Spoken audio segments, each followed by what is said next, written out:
Hello, fellow planeswalkers of all ages. Welcome to my channel. This is Fatal Draw MTG. I'm Mr. Fatal Draw himself, aka Shane Briscoe. If you're new to the channel, though, do me a solid. Go ahead and subscribe, hit that like button, hit that notification bell. That way you get notified every time I drop a vid. Now, we're going to hop straight into it. I hope y'all just had a happy holidays, Merry Christmas. I enjoyed mine. Opening kids or having my kids open presents.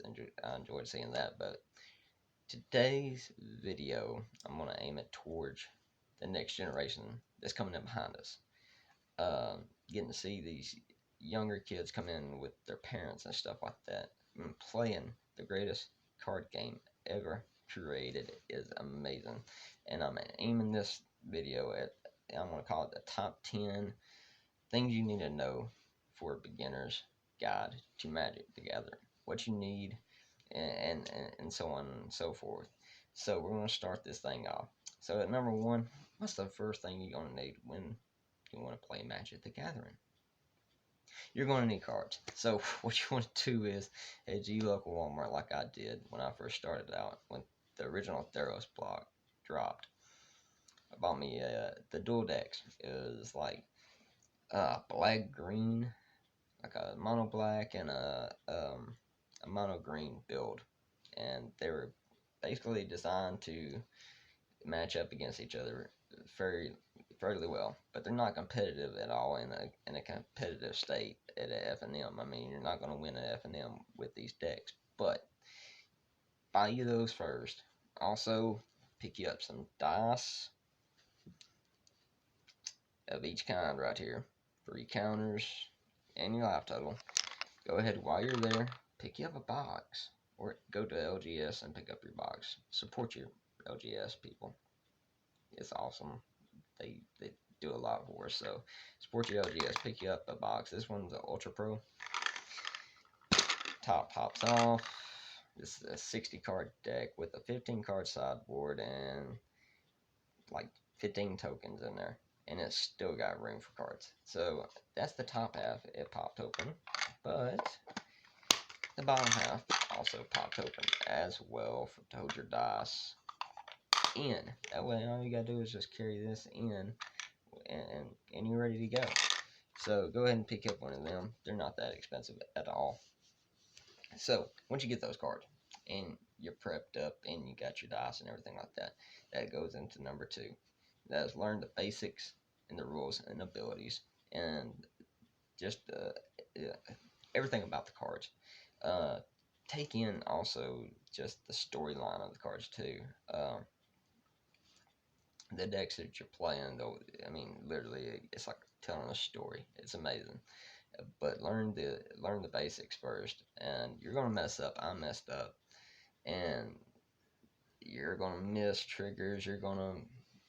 I mean, there's a lot of stuff that you'll do wrong starting off with, but that's okay. It's a learning process. You're not gonna just jump in there and be top dog.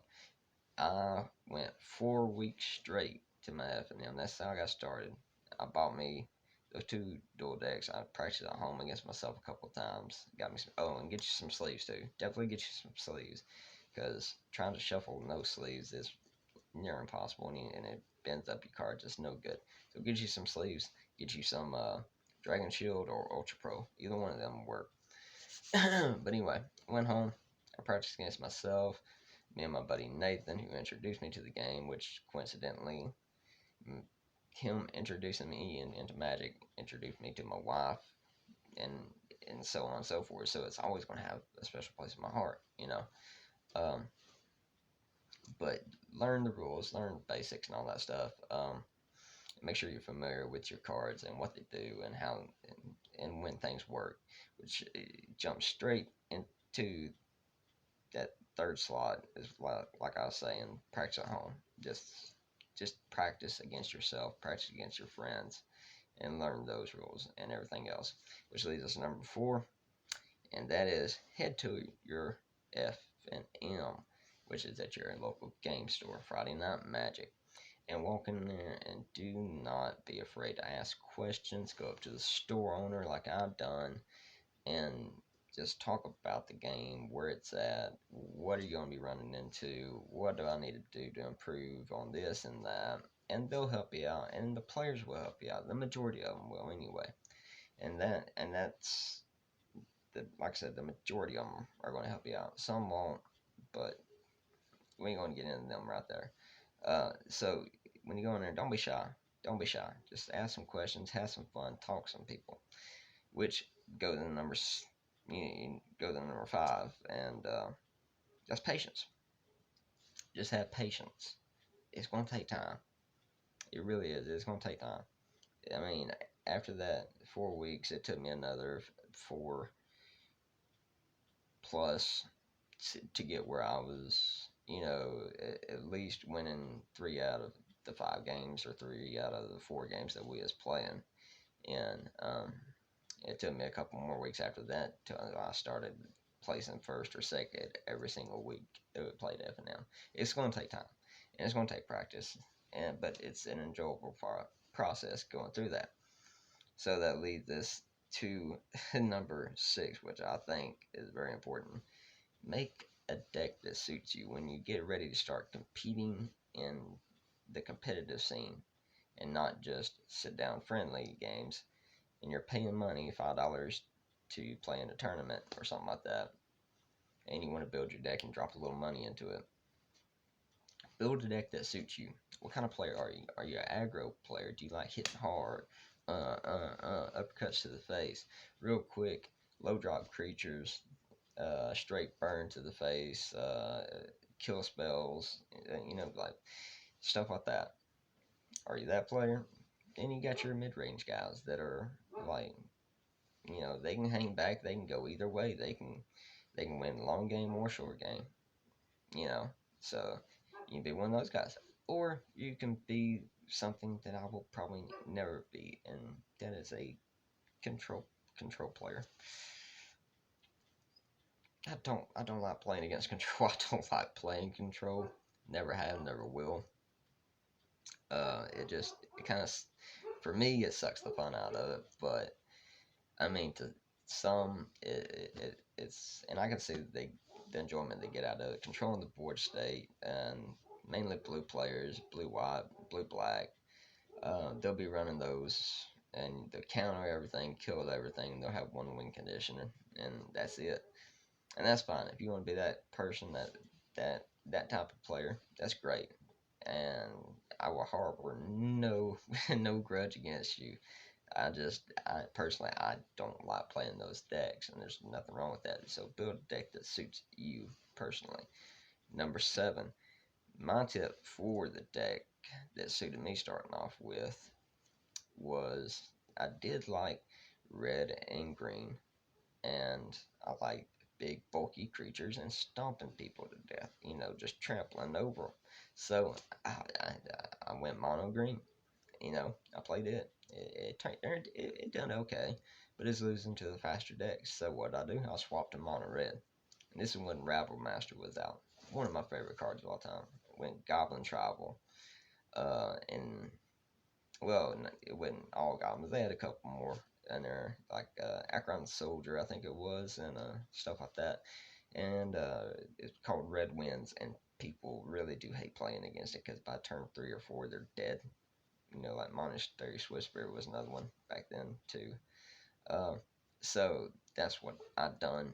I enjoyed playing it, and I was winning very consecutively. And when the winning that drew me to the deck, it was just that was the type of player I was at that time, and that's what I'm saying is build a deck that's monocolored first, just to try it out before you start trying to get into 3 colors and 2 colors and 4 colors and all these combo pieces and stuff like that. Start off something simple, find out what you like, and then you go from there. Number 8, study the veterans at your local game store. They're going to be the guys that's placing first or second every single week. Study them. Watch what they do, how they do it, uh, the way they do things, the way they mind read people, the way they know when to play their cards at the right time, and their mana curves, and the way they build their decks. Ask them about how to build your deck and get information from them. They will help you out, trust me. There's very few people that are not going to take time out to help somebody else get into the game. And there's only been a few that I've run into that did not want to help somebody, but everybody else, including myself, love helping new players, and that's what I was wanting to try to do with this video. And it's new to me because I'm used to doing deck techs and stuff like that, but I want to do this for the younger generation. I'm 29, and I want to see the younger generation continue on. I want to see the parents, jump in there and be able to keep their kids out of trouble and experience this and be able to play with them and stuff like that. So I always enjoy that. But number 9 is adapt to change. If you're playing standard, standard's my favorite format, of course. But now you got standard, modern also played as well. But you got Brawl, Pioneer, Historic, just Commander. I mean, there's a ton of different styles. Mine's always been standard though, and so in standard you got to adapt to change, and that sometimes includes all the rest of the formats as well.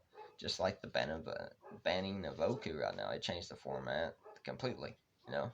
So be able to adapt to change.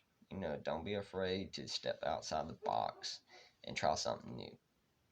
It's not going to hurt. And also, don't drop.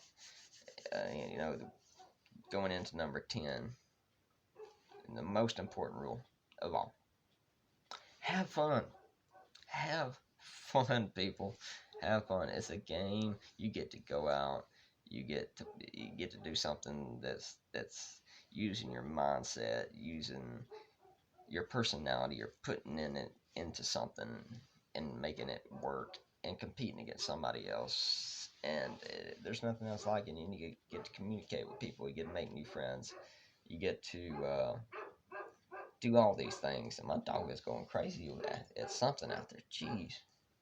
But anyway, sorry about the dog going crazy out there. But we live out in the boonies, so there ain't no telling what it's going after. But yeah, just have fun and please, new players, do not net deck. And I'll explain what net decking is. That is what I ain't gonna say really mean bad people, but really obnoxious people that do not like to lose.